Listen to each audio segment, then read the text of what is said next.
तो आज डिस्कस करेंगे वो सेलुलर रेस्पिरेशन करेंगे। अच्छा, आप सेलुलर रेस्पिरेशन क्या होता है कि सबसे पहले ब्रीथिंग किसे कहते हैं? Breathing is also called ventilation, means inhalation of oxygen and exhalation of carbon dioxide. जब ऑक्सीजन को इनहेल करते हैं और कार्बन डाइऑक्साइड को एक्सहेल करते हैं, this step is called breathing. अच्छा, ब्रीथिंग के बाद ये जो गैसेस होती हैं हमारे लंग्स के अंदर जाती हैं, फिर लंग्स के अंदर जो अल्वुलाई होती हैं, अल्वुलाई और ब्लड कैपिलरीज के अंदर एक्सचेंज ऑफ गैसेस होगी। वहां पर क्या होगा कि जो ऑक्सीजन है अल्वुलाई के अंदर वो डिफ्यूज होकर ब्लड कैपिलरीज के अंदर चली जाएगी, और ब्लड कैपिलरीज के अंदर जो कार्बन डाइऑक्साइड प्रेजेंट होगी वो डिफ्यूज होकर किस चीज के अंदर चली जाएगी, वो मतलब अल्वुलाई के अंदर जाएगी, फिर वो वहां से हम एक्सहेल कर देंगे। अच्छा, अब ये जो ऑक्सीजन है ये ब्लड के थ्रू ट्रांसपोर्ट होकर कहां पर आएगी? हमारे सेल्स के अंदर आएगी। अब सेल्स के अंदर जो थर्ड स्टेप है रेस्पिरेशन का, वो परफॉर्म होता है। अब रेस्पिरेशन में ये होगा कि मतलब सेल के अंदर जो ऑक्सीजन आई है वो ऑक्सीजन है ग्लूकोज को यानी हमारे फूड को ब्रेक डाउन करेगी, और फूड जब ऑक्सीडाइज होगा, ब्रेक डाउन होगा, तो उससे क्या मिलेगी? हमें एनर्जी प्रोड्यूस होकर मिलेगी एटीपी के फॉर्म में। This step is called respiration. अच्छा, इस रेस्पिरेशन को सेलुलर रेस्पिरेशन कहते हैं, या फिर टिश्यू रेस्पिरेशन, या फिर इसे इंटरनल रेस्पिरेशन भी कहते हैं। अच्छा, अब ये सेलुलर रेस्पिरेशन इस वजह से क्योंकि ये सेल्स के अंदर होती है, सेलुलर रेस्पिरेशन कहते हैं। अच्छा, रेस्पिरेशन में होता क्या है? Respiration is the oxidation of food for the liberation of energy. Respiration क्या है? Oxidation of food for the liberation of energy. मतलब जो हमारा फूड है वो ऑक्सीडाइज होगा, ब्रेक डाउन होगा, उससे क्या मिलेगी? हमें एनर्जी मिलेगी। This step is called respiration. तो रेस्पिरेशन है ये कौन सा प्रोसेस है? It is a catabolic reaction. ये कैटाबोलिक रिएक्शन होगा। अच्छा, कैटाबोलिक क्यों कह रहे हैं? क्योंकि इसके अंदर ब्रेक डाउन हो रही है। मेटाबॉलिक एक्टिविटीज पढ़ते हैं, मेटाबॉलिक एक्टिविटीज में एक एनाबॉलिक एक्टिविटीज होती हैं और कैटाबॉलिक एक्टिविटीज होती हैं। एनाबॉलिक एक्टिविटीज वो होंगी जिनके अंदर फॉर्मेशन हो किसी चीज की, फॉर एग्जांपल फोटोसिंथेसिस। तो फोटोसिंथेसिस के अंदर कार्बन डाइऑक्साइड और वाटर दोनों मिलकर क्या बनाते हैं? ग्लूकोज बनाते हैं। तो ग्लूकोज की क्या हो रही है? सिंथेसिस यानी फॉर्मेशन हो रही है, this is called anabolic activity. और इधर जो ग्लूकोज है वो ब्रेक डाउन हो रहा है, तो इस वजह से इसे क्या कहेंगे? Catabolic reaction. अच्छा, अब ये जो रेस्पिरेशन का प्रोसेस है अगर एक इक्वेशन की मदद से समझें तो सबसे पहले हमारे पास क्या होगा? C6H12O6 जो ग्लूकोज का फार्मूला है। अब इसके साथ रिएक्ट कौन करेगा? ऑक्सीजन। तो फिर ये जो ग्लूकोज है ऑक्सीडाइज सब होगा तो ये कन्वर्ट हो जाएगा 6CO2 plus 6H2O plus ATP। तो ये हमें प्रोडक्ट मिलेगी। अच्छा, सबसे पहले C6H12O6 क्या था? This is glucose. फिर उसके बाद ये क्या होगा? ऑक्सीजन। फिर ये जो रेस्पिरेशन है, अच्छा ये रेस्पिरेशन कहाँ पर हुई? ये रेस्पिरेशन होगी सेल के माइटोकॉन्ड्रिया के अंदर, ठीक है। उसके बाद प्रोडक्ट कौन सी मिली? कार्बन डाइऑक्साइड प्लस में वाटर, और उसके बाद एटीपी क्या है? एनर्जी, ठीक है, ये चीजें हुई। अच्छा, रेस्पिरेशन में ग्लूकोज की ऑक्सीडेशन होगी, तो जो एनर्जी प्रोड्यूस हो रही है वो कहां से हो रही है? ग्लूकोज की ऑक्सीडेशन से। ग्लूकोज फूड, हमारे पास फूड होता है ग्लूकोज की फॉर्म में। अब इस ग्लूकोज की जब ऑक्सीडेशन होगी, ब्रेक डाउन होगा ग्लूकोज, तो उससे हमें क्या मिलेगी? एनर्जी मिलेगी। तो इस वजह से हम ग्लूकोज को नाम दे देते हैं, it is called biofuel. Biofuel ये इस हिसाब से है कि इसमें से हमें क्या मिल रही है? एनर्जी मिल रही है। तो ये जो सारा प्रोसेस है एक सेल के अंदर होगा। अच्छा, अब ये जो रेस्पिरेशन है, तो रेस्पिरेशन के दो टाइप्स होंगे। एक रेस्पिरेशन का टाइप है जिसे हम कहते हैं aerobic respiration. Aerobic respiration. Aerobic respiration कौन सी रेस्पिरेशन होती है? Take place in the presence of oxygen. अब जब एरोबिक रेस्पिरेशन, जब प्रेजेंस ऑफ ऑक्सीजन मतलब ऑक्सीजन इन्वॉल्व हो ग्लूकोज को ब्रेक डाउन करने में, तो इस टाइप को हम क्या कहेंगे? एरोबिक रेस्पिरेशन कहेंगे। एनएरोबिक रेस्पिरेशन क्या होगी? एनएरोबिक रेस्पिरेशन मतलब ऑक्सीडेशन ऑफ यानी break down of food in the absence of oxygen. जब ऑक्सीजन के एब्सेंस में फूड ब्रेक डाउन होगा तो फिर हम उसे क्या कहेंगे, दैट इज कॉल्ड एनाएरोबिक रेस्पिरेशन। तो एरोबिक रेस्पिरेशन का वो टाइप है जिसके अंदर ग्लूकोज ब्रेकडाउन होगा, लेकिन कौन हेल्प करेगा ग्लूकोज के ब्रेकडाउन में? Oxygen. In the presence of oxygen जब ग्लूकोज ब्रेकडाउन होता है तो उसे हम एरोबिक रेस्पिरेशन कहते हैं। जब इन the absence of oxygen glucose breakdown होगा तो फिर उसे क्या कहेंगे? एनाएरोबिक रेस्पिरेशन कहेंगे। अच्छा, बहुत सारे एरोबिक रेस्पिरेशन ऑल जो लिविंग ऑर्गेनिजम्स होते हैं सबको ऑक्सीजन चाहिए होती है तो उनके अंदर एरोबिक रेस्पिरेशन होती है, लेकिन कुछ एंडोपैरासाइट्स होते हैं जो हमारे बॉडी के अंदर रहते हैं, उनके पास ऑक्सीजन मौजूद नहीं होती, और उसके बाद कुछ बैक्टीरिया होते हैं या फिर जो यीस्ट वगैरह होती है। अब इनको क्या चाहिए? इनको मतलब जो ग्लूकोज है वो ब्रेक डाउन होगा लेकिन इसमें ऑक्सीजन इन्वॉल्व नहीं होगी, तो ये कौन सी रेस्पिरेशन करेंगे? दीज आर एनाएरोबिक ऑर्गेनिजम्स, सो इनके अंदर ऑक्सीजन की नीड नहीं होगी। जो ग्लूकोज है वो ब्रेक डाउन होगा without oxygen in the absence of oxygen. अच्छा, अब जो ऑर्गेनिजम्स ऑक्सीजन की हेल्प से फूड को ब्रेक डाउन करते हैं दे आर एरोबिक ऑर्गेनिजम्स।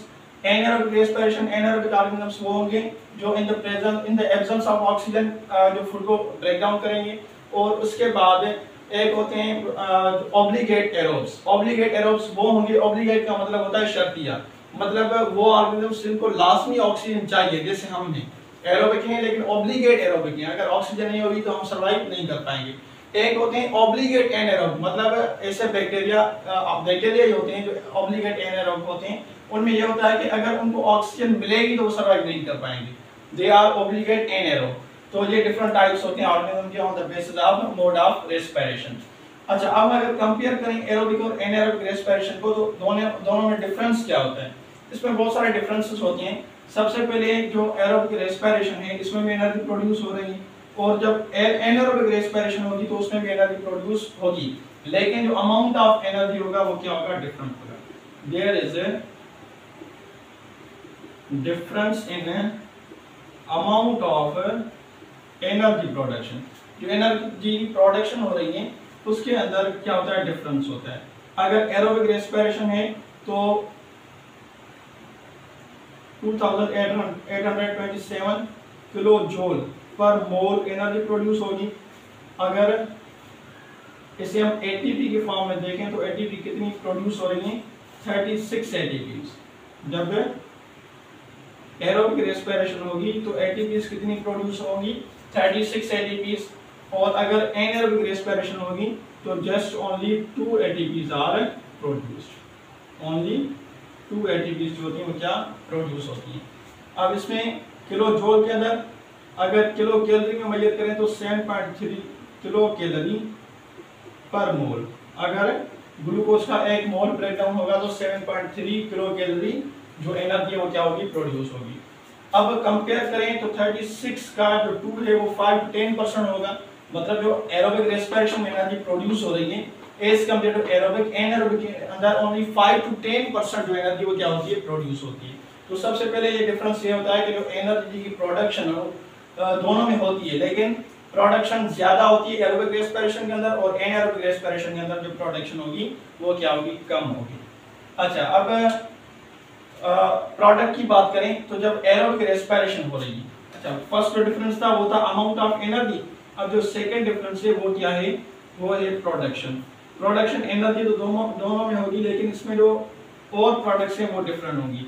जब एरोबिक रेस्पिरेशन हो रही है तो इसमें जो प्रोडक्ट्स बन रही हैं उसमें कार्बन डाइऑक्साइड एंड वाटर ये वाली प्रोडक्ट्स बन रही हैं। और जब एनाएरोबिक रेस्पिरेशन की बात करें तो इसमें 2 मेथड्स होंगे, 2 मोड्स होंगे। एक या तो अल्कोहल बनेगा, अल्कोहलिक फर्मेंटेशन होगी, या फिर लैक्टिक एसिड बनेगा, इसे क्या कहेंगे? एसिडिक फर्मेंटेशन कहेंगे। एनाएरोबिक रेस्पिरेशन में जो भी प्रोडक्ट्स बनती हैं इसे फर्मेंटेशन का प्रोसेस कहते हैं। फर्मेंटेशन के प्रोसेस में या तो अल्कोहल बनेगा, इसे अल्कोहलिक फर्मेंटेशन कहेंगे, या तो लैक्टिक एसिड बनेगा, इसे एसिडिक फर्मेंटेशन कहते हैं।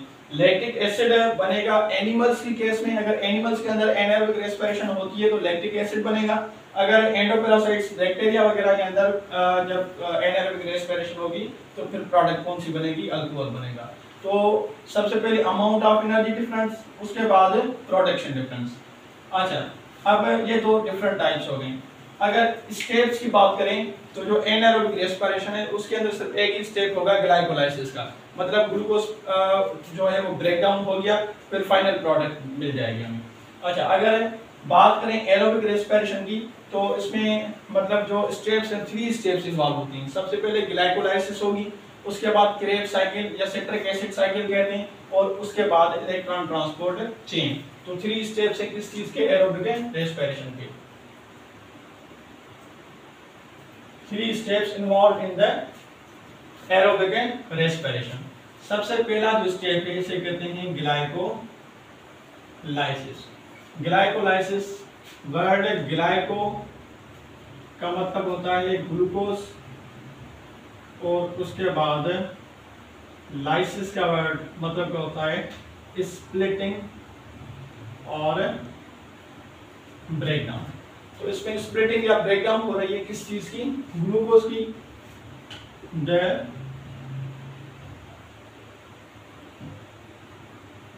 Breakdown of glucose is called glycolysis. Glucose की क्या हो रही है, ब्रेकडाउन हो रही है। अब ये जो ग्लूकोज है ये ब्रेकडाउन होकर कन्वर्ट हो जाता है किस चीज के अंदर, ग्लूकोज कन्वर्ट हो जाएगा, इसमें 2 पायरुविक एसिड्स बनेंगे, और पायरुविक एसिड्स होते हैं वो क्या होते हैं C3। इनके अंदर नंबर ऑफ कार्बन होता है वो क्या होता है 3 होता है। तो ग्लूकोज जो है, ग्लूकोज के अंदर नंबर ऑफ कार्बन क्या होता है, इसमें जो नंबर ऑफ कार्बन होता है वो क्या होता है 6 होता है। अब ये जब कन्वर्ट होगा इसमें से ब्रेकडाउन होगी, 2 पायरुविक एसिड बनेंगे, और जो पायरुविक एसिड है उनके अंदर जो नंबर ऑफ कार्बन होता है वो क्या होता है 3 होता है। तो ये जो ग्लाइकोलाइसिस का प्रोसेस होता है ये कहाँ पर होता है, ये सेल के साइटोसोल में होगा, मतलब जो साइटोप्लाज्म होता है, ठीक है, उसके अंदर साइटोसोल में होगा, ठीक है, साइटोप्लाज्म के अंदर होता है। और इसमें जो एनर्जी प्रोड्यूस होती है 2 ATPs are produced। 2 ATPs are produced। अच्छा, अब ग्लाइकोलाइसिस में ब्रेकडाउन होगी। हमने पहले कहा कि जो रेस्पिरेशन है वो कौन सा प्रोसेस है, कैटाबोलिक यानी ब्रेकडाउन होगी। सबसे पहले ग्लूकोज की ब्रेकडाउन होगी। इस प्रोसेस को, इस स्टेप को क्या कहेंगे, ग्लाइकोलाइसिस यानी ब्रेकडाउन ऑफ ग्लूकोज। जब ग्लूकोज की ब्रेकडाउन होगी तो ग्लूकोज C6 से, मतलब C6H12O6 हेक्सोस शुगर है, इसके अंदर जो नंबर ऑफ कार्बन है वो क्या है 6 है। अब ये कन्वर्ट हो जाएगा 2 पायरुविक एसिड्स बनाएगा, और पायरुविक एसिड के अंदर जो नंबर ऑफ कार्बन होगा वो क्या होगा 3 होगा।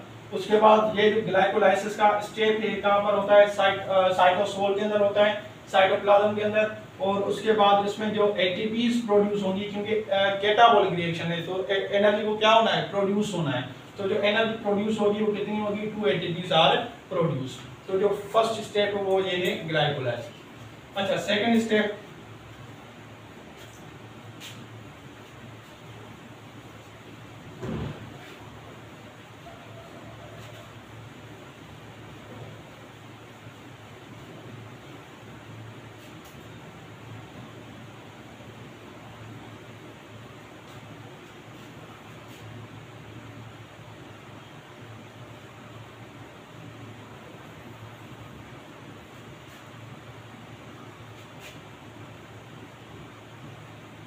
सेकंड स्टेप होता है क्रेब्स साइकिल और सिट्रिक एसिड साइकिल। अच्छा, अब क्या होगा कि जो पायरुविक एसिड बना था, पायरुविक एसिड जो बना था ग्लाइकोलाइसिस वाले स्टेप में, ये इंटर होगा इंटर माइटोकॉन्ड्रिया। ये किस चीज के अंदर इंटर होगा, माइटोकॉन्ड्रिया के अंदर। तो जो पायरुविक एसिड्स थे ये इंटर होंगे किस चीज के अंदर, माइटोकॉन्ड्रिया के अंदर। फिर माइटोकॉन्ड्रिया के अंदर है ऑक्सीजन जो है वो क्या है, ऑलरेडी प्रेजेंट। इसके अंदर ऑलरेडी जो ऑक्सीजन है वो क्या है, प्रेजेंट। तो अब ये जो पायरुविक एसिड है, पायरुविक एसिड्स ब्रेक डाउन होंगे,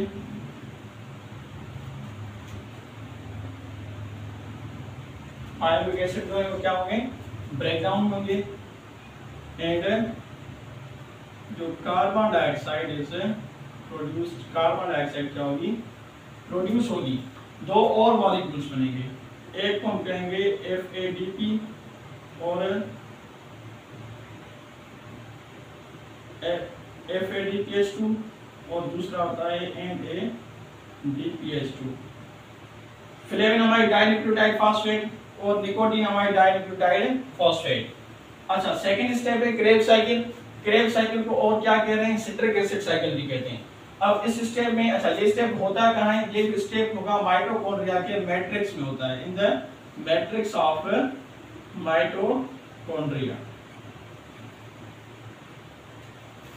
इसमें जो दो पायरुविक एसिड कहाँ से मिले, जो पायरुविक एसिड बने थे किस चीज के अंदर, ग्लाइकोलाइसिस के अंदर। अब ये पायरुविक एसिड के जो मॉलिक्यूल्स हैं ये इंटर होंगे किस चीज के अंदर, माइटोकॉन्ड्रिया के अंदर। फिर माइटोकॉन्ड्रिया में ऑलरेडी ऑक्सीजन प्रेजेंट है, इस ऑक्सीजन के रिएक्शन से जो पायरुविक एसिड है वो ब्रेक डाउन हो जाएगा। जब ये ब्रेक डाउन होगा तो एक तो क्या बनेगी, हमें कार्बन डाइऑक्साइड प्रोड्यूस होगी और उसके बाद जो मॉलिक्यूल्स बनेंगे FADPH2 और NADPH2।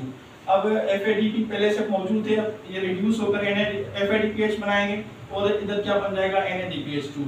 अच्छा, FADPH मतलब फ्लेविनमाइड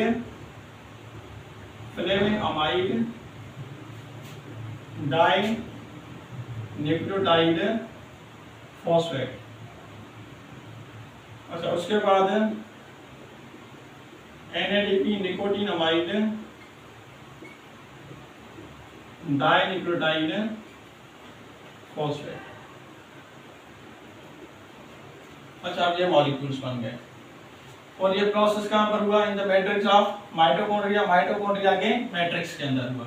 अच्छा, इधर जो एनर्जी है, इधर भी 2 ATPs प्रोड्यूस होंगे, 2 ATPs आर प्रोड्यूस्ड। लेकिन जो ATPs प्रोड्यूस हुई थी इस चीज के अंदर ग्लाइकोलाइसिस के प्रोसेस में, वो 2 ATPs इधर क्या हो जाएंगी, यूज हो जाएंगी। ये जो ATPs हैं ये इधर यूज होंगी और दो और ATPs जो है वो क्या होंगी, प्रोड्यूस होंगी। ये हो गया सेकंड स्टेप क्रेब साइकिल।